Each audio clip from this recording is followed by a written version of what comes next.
హైదరాబాద్లోని పలు ఆర్టీఏ కార్యాలయాల్లో ఏసీబీ దాడులు కొనసాగుతున్నాయి.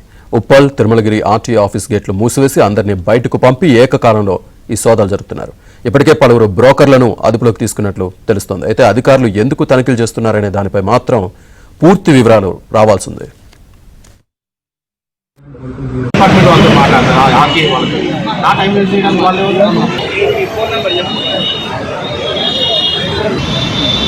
इतना कंप्यूटर आरटीओ विजुअल सुना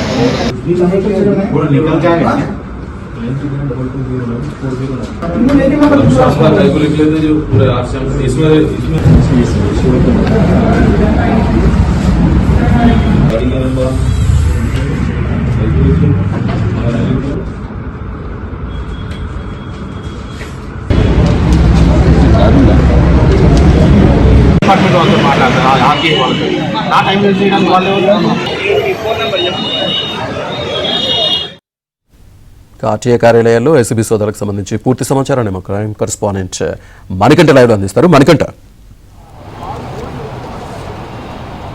తెలంగాణ వ్యాప్తంగా ఏసీబీ అధికారులు మరోసారి దాడులకు దిగారని చెప్పుకోవచ్చు. తెలంగాణ వ్యాప్తంగా పెద్దపల్లి, అలాగే నిజామాబాద్, అటు హైదరాబాద్ నగరంలో ఉప్పల్, దీంతోపాటు తిరుమలగిరి ప్రాంతాల్లో ఏకకాలంలోనే ఏసీబీ అధికారులు ఆర్టీఏ ఆఫీసులపై ఏకకాలంలోనే సోదాలకైతే దిగారు. కార్యాలయాల్లో ఉన్న సిబ్బందిని అంతటినీ కూడా బయటికి పంపించేసి పూర్తిగా అయితే తనిఖీలు చేపట్టారు. ఎక్కువగా అటు ఆర్టీఏ కార్యాలయాల్లో ఉన్న అధికారులు పెద్ద మొత్తంలో ఏజెంట్లతో కుమ్మక్కై అవినీతి జరుగుతుందని ఆరోపణలు రావడంతో ఏసీబీకి గత కొద్ది కాలం నుంచి ఎక్కువగా ఫిర్యాదులు రావడంతో ఏసీబీ అధికారులు పూర్తిగా కూడా ఆర్టీఏ కార్యాలయాల్లో జరుగుతున్న అవినీతిపై పూర్తిగా కూడా ఫోకస్ చేసినట్లు తెలుస్తుంది. ఇందులో భాగంగానే నేడు రాష్ట్ర వ్యాప్తంగా కొన్ని జిల్లాలతో పాటు హైదరాబాద్లో 2 నగరాల్లో ఏకకాలంలోనే ఈ పలు బృందాలుగా ఏర్పడి ఏసీబీ అధికారులు ఈ సోదాలు అయితే నిర్వహిస్తున్నట్లుగా తెలుస్తుంది.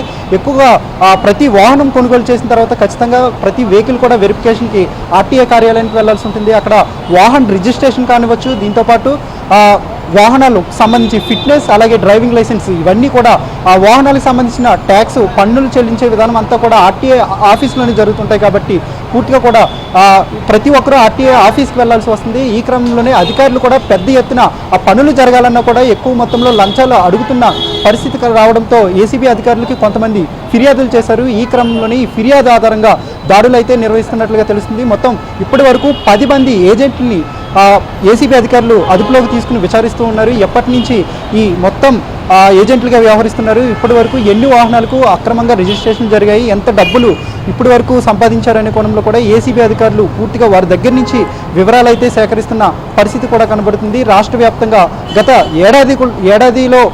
ఏడాదిలో కూడా 2024 మే నెలలో కూడా సుమారుగా 12 చోట్ల ఏసీబీ అధికారులు ఆర్టీఏ కార్యాలయాల్లో మెరుపు సోదాలకు దిగారు. ఈ క్రమంలోనే తిరిగి ఈ ఏడాదిలో కూడా రాష్ట్ర వ్యాప్తంగా అనేక ప్రాంతాల్లో ఈ సోదాలు అయితే జరగడం ప్రస్తుతం సంచలనంగా మారిందని చెప్పుకోవచ్చు. ప్రస్తుతం 10 మంది ఏజెంట్లను అదుపులోకి తీసుకుని వారి వద్ద నుంచి పూర్తిగా కూడా సమాచారం రాబడుతున్నారు. కొంతమంది ఆర్టీఏ అధికారులను కూడా అదుపులోకి తీసుకుని విచారిస్తున్నట్లుగా మనకి సమాచారం అందుతున్న పరిస్థితి కనబడుతుంది. Srinivas. Right Manikanta, thank you.